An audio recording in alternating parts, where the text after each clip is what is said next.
호랑이의 꼬리를 밟기 때문에 그만큼 큰일이 생긴다 이거죠. 사고에 각별히 신경을 쓰셔야 됩니다. 신체에 큰 상해가 오는 거예요. 납치가 된다든지 칼부림을 당한다든지 조심하셔야 됩니다.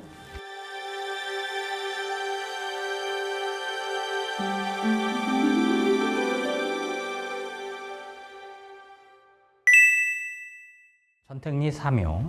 사묘는 애꾸가 능히 보고 절름발이가 능히 밟는다. 호랑이 꼬리를 밟으니 사람을 물어서 흉하고 무의는 대군이 된다. 신중함도 어떤 사려 깊음도 발음도 없이 냉큼 호랑이 꼬리를 밟았어요. 난리가 나겠죠. 하지만 대군을 위해서라면 용맹하고 과감히 돌진하는 것도 괜찮다 이런 말이에요. 상전을 보죠. 상전이 말하기를 애꾸가 능히 봐도 밝음을 갖기에는 부족하고 절름발이가 능히 밟아도 더불어 다니기에는 부족하다. 사람을 물어서 흉하니 자리가 마땅하지 않고 무의는 대군이 되려는 의지가 강하다. 이 말씀드린 주역의 어떤 효사나 상전, 공자의 어떤 이야기들이죠. 이런 거는 이렇게 앞뒤 설명이 별로 없어요. 왜냐면 이렇게 많은 이야기를 축약을 해서 단어만 똑똑똑똑 던져놓은 그런 느낌들의 문장이기 때문에 무슨 말인지 모르겠다 그러면 제가 말씀드렸지만 이제 유튜브나 인터넷에 이렇게 주역을 연구하시는 훌륭한 선생님들이 많이 계시잖아요. 이제 그런 영상을 보시면 훨씬 이해가 빠르실 것입니다. 본문으로 가보죠. 이효는 무릇 밟는 것에 도를 잃어버려서 소유함이 그럼으로써 흉함에 이르는 경우이다. 흉함의 이름이 있는 경우이다. 자, 협자를 보죠. 협자는 스스로 쓰고 스스로 존경해서 외눈으로 천하를 본다. 곁에 사람이 없는 것과 같아서 계책과 꾀함은 베풀거나 실시하기에 어려우며 굳세고 사나움이 충족함으로써 재앙을 가진다. 스스로 쓰고 스스로 존경해서 스스로 하는 건 뭐냐면 이렇게 스스로 자기를 높이는 거죠. 자꾸 내가 이런 사람인데 존경해야지, 난 높여봐야지. 외눈으로 천하를 본다. 천하라는 것은 위와 아래예요. 윗사람과 아랫사람을 말하는 거예요. 그럴 땐 선입견을 가지고 본다. 고집이 세다, 말이 통하지 않는다, 혼자서만 생각한다. 결론이 나지 않는 언쟁에 빠져서 그걸 가지고 막 이렇게 빠져 들어가는 거죠. 이상한 어떤 사상에 빠지거나 정치나 뭐 사회 문제나 이런 것들에 자기만의 또 말이 통하지 않는 그런 거에 좀 많이 이렇게 몰입이 돼서 이제 그런 것들이 다 이게 포함이 되는 거예요.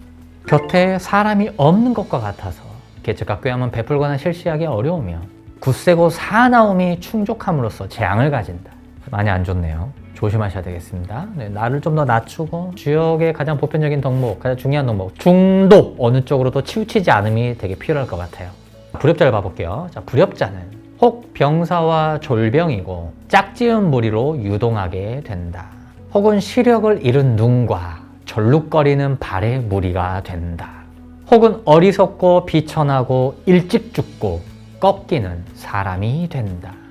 호랑이의 꼬리를 밟기 때문에 나는 별거 아니라고 생각을 했는데 호랑이가 갑자기 나타나서 나를 물어요. 그만큼 큰일이 생긴다 이거죠. 건강과 어떤 사고에 각별히 신경을 쓰셔야 됩니다. 절룩거리는 발의 무리가 된다는 건 실제로 그런 신체에 큰 상해가 오는 거예요. 우리가 이거를 자꾸 상징적으로 생각하는 그런 추상적으로 생각을 하려는 경향들이 있으신데 그렇지 않아요. 쓰여진 그대로 일어납니다. 예를 들어서 문장 중에 그런 게 있어요. 상실하고 망한다 쓰여있으면 아 이것은 내가 마음에 그렇게 험한 고통이 있고 그런 것도 포함이 되겠구나 이렇게 말씀을 하시지만 그렇지 않아요. 상실하고 망한다 그러면 사람이 죽고 실제로 망합니다. 하락에서 어떤 말이 나오면 그것은 일어나요. 조심해야 됩니다. 어떻게 조심합니까? 나오는 문장이 일어나지 않도록 최대한 그쪽과 관련된 환경에 나가지 않으려고 노력을 많이 하면 대운의 흐름을 보고 운세의 흐름을 보고 세운의 항목들을 보고 원문에 나오는 이야기들을 충분히 읽음으로써 그것들을 다 소화하신 다음에 아 내가 여기에 나오는 좋은 것들을 그나마 이런 좋은 것들이 있으니까 내가 이걸 쫓아가야 되겠구나 이렇게 생각을 하시면 많은 부분이 좋아져요. 짝지은 무리로 유동하게 된다. 짝짓는다는 말이 나온다는 건 제가 말씀드렸지만 사람들과 함께 다닌다도 되지만 연애와 결혼도 말하는 거예요. 유동한다. 자꾸 또 돌아다니게 된다. 문장의 마정이 별로 좋지가 않아서 좌절할 필요는 없습니다. 네, 말씀드렸지만 이동하면 돼요. 협자로 이동하고 운을 봐서 이동하면 돼요. 걱정하지 마시고 세운을 봐보죠. 연월일 운에서 보는 겁니다. 재직자라면 폄하되고 내쫓기는 재앙을 맞는다. 연운에서만 이것이 나왔다 그러면 뭔가 이제 안 좋은 일이 생기겠죠. 학습자라면 굽히고 항복하는 욕됨을 부른다. 불합격한다 이겁니다. 일반적이라면 다투고 소송하고 감옥에 갇히는 어지럽힘을 부르고 심한 경우는 집이 깨지고 몸이 망한다. 몸이 망한다는 건 뭐예요? 죽는다 이거죠. 천천해서 어떤 사람이 딱히 죽는다는 말이 나오지 않았는데 만약에 연유나 대운에서 이 세운 항목에 몸이 망한다 이런 말 나오면 되게 안 좋은 일에 연로가 돼요. 예를 들어서 뭐 납치가 된다든지 칼부림을 당한다든지 막 이런 식으로 험한 일에 나도 모르게 갑자기 막 힘을 내요. 각별히 조심하셔야 됩니다. 천택리가 유독 이제 이런 말들이 자꾸 나오는 것은 호랑이가 그 입으로 이렇게 물려고 덤빈다는 걸 생각을 하시면 돼요. 특히 이제 우리나라 호랑이 같은 경우에는 엄청나게 커요. 우와, 호랑이가 이렇게 크다고 옛날에 이걸 산에서 만난다고? 이게 말이 돼? 약간 이런 느낌이 있죠. 안 좋다는 게 조심하셔야 됩니다. 원문을 보죠. 보고 밟음이 다 발음에 어긋나고 위태함에 타고 반드시 상처를 본다. 위태함에 올라탄다. 위태함에 올라탄다는 것은 위태한 거를 내가 거기 올라가서 안 좋은 거를 내가 같이 가는 거예요. 교통수단 특히 조심하셔야 돼요. 탄다는 거는 말을 탄다는 말인데 오늘날 이게 자동차, 오토바이, 뭐 비행기, 배 이런 거 다 포함을 하는 거예요. 조심하셔야 됩니다. 연운에서 이것이 나왔는데 내가 어디 멀리 여행을 가는데 뭐 배를 탈 일이 있어요.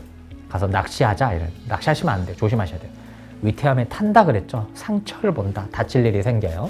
하려 하는 것은 다 작은 이득만 있으니 굳고 강함을 쓰는 것은 절대 경계해야 한다. 발이 있는데 능히 다니지 못하고 눈이 있는데 능히 애꾸로만 본다.